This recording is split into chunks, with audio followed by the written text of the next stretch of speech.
devil hasn't changed his game plan. It keeps working. It worked on our first parents. It had nothing to do with the apple in the tree. The problem was the pear on the ground. Ooh, bad pun. Sorry. Sometimes I just can't help the bad puns. But really, what was the temptation? Here was Eve standing before the prince of demons, and the question was, did God really say that if you ate the fruit, will you really die? Oh yes, God said if we eat the fruit, we'll die. He says you won't die, you'll become like gods. That was the temptation. To become like God. Now the stupidity of that temptation was that we're already made in the image and likeness of God.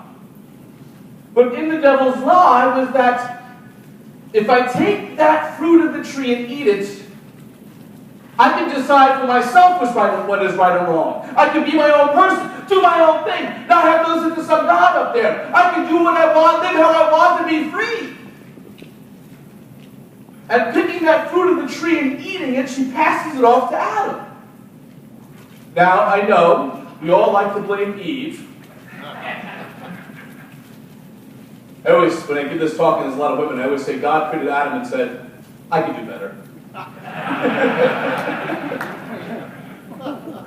We like to blame Eve, but truly, the one who should be blamed is Adam. Because here he is, when his wife is facing the prince of demons, and if he had boots to wear, he'd be shaking in his boots. He should have been like, honey, oh, we gotta go. See you later, you know? But in fear, he cowers. He cowers and doesn't do the responsible thing. He doesn't step up. He doesn't act in love. He does not protect his wife. He is not willing to lay down his life for his bride. And because of that unwillingness, he then takes the fruit of the tree and enters into death. The same lie that's sold today. You don't need that God up there, this culture says. You don't need somebody telling you what to do. Who's God to tell you what to do in your own bedroom? Who is God to say that the child in the womb is worth anything? Really, is it really life? Come on. It's just a bunch of cells, isn't it? Who is God to tell you that people in old age have any value? What good are they to society? Really, look how your pocketbook's being empty. Who's God to say that who has worth and who doesn't? You decide. You choose. Let's have a vote. That's what our culture has embraced. It's the same apple of the same tree. And our culture has bitten it, chewed on it, swallowed it, and is suffering the consequences. When we look at this culture, how sad it is. It has all the wonderful latest gadgets and toys and stuff like that. It's the most depressed society in the history of the world. We bought it. Bought the great lie. And in this post-Christian culture, this culture that has eaten the fruit of that tree, sees the church as enemy number one. It sees the church as the enemy because we say that life in the womb has value, has dignity. We're enemy number one because we say the family is a beautiful place to grow up in. A father and a mother together.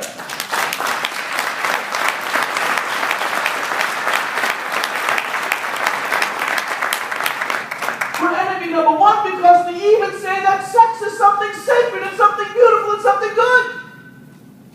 People think that Dr. Ruth was the great sexologist. Remember her? Actually, if you read John Paul II's writings, amazing! His conferences on theology of the body, when he explains the beauty, the sacredness, the holiness of even marital love.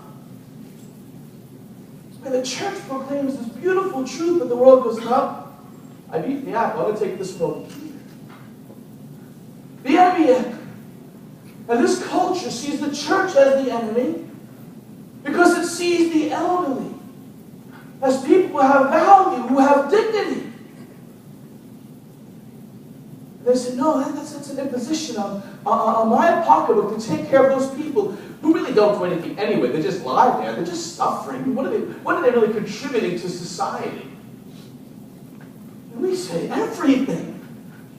So we become public enemy number one because we as Catholics have chosen to stand with Christ. And we're beginning to have to make a decision. We can't stand in between anymore. 1 foot in the culture, 1 foot out. It's the culture's going either with us or against us. I think I'll stand over here. I know how that part ends. I know how this part ends. Much better. This culture sees the church as the enemy. Meanwhile, we see the culture as not a culture to be fought, but souls to be won back to Christ. Not simply won back to Christ because you want to put a notch on the belt and say, gee, I made another convert. Gee, I got those guys to turn around, and I great. No, we look at the culture and we see children of God, people made in the image and likeness of God, who have worth, who have dignity, who've been sold a bill of goods. And they've been sitting by that fruit of the tree, and they're in need of that mercy, and they're in need of the dignity that only can come from God. We have a culture that lost its sense of dignity. And as Catholics, we want to say to them, wait, you do have dignity. You do have worth. You are worth something. And I think when we talk about our faith, it comes down a lot of times to dignity. Our culture makes a lot about dignity, having worth. And we Catholics have the answers for that. Because we know that every single human life conceived in the womb is sacred, is holy, willed by God to exist. We have to somewhat use the argument of science, speaking about the pro-life movement, but we do need to speak about the dignity of that child. That child has a right to come to life in this world. He's already alive. Come to breathe the air of this world. Even if the child's going to be handicapped, that child has a right to live. We hold the dignity of the family because we know the family is the beautiful image of the love between Christ and His church and the church's love for Christ. It's a beautiful image of the sacred Trinity. And family life is such a beautiful expression of love. As God the Father pours Himself out and loves the Son loves the Father in turn, and their love meets and spirates forth the third person of the Holy Trinity, whom we call the Holy Spirit. The Trinity of love, the Father loving the Son loving the Father and the Son eternally conceiving the Holy Spirit.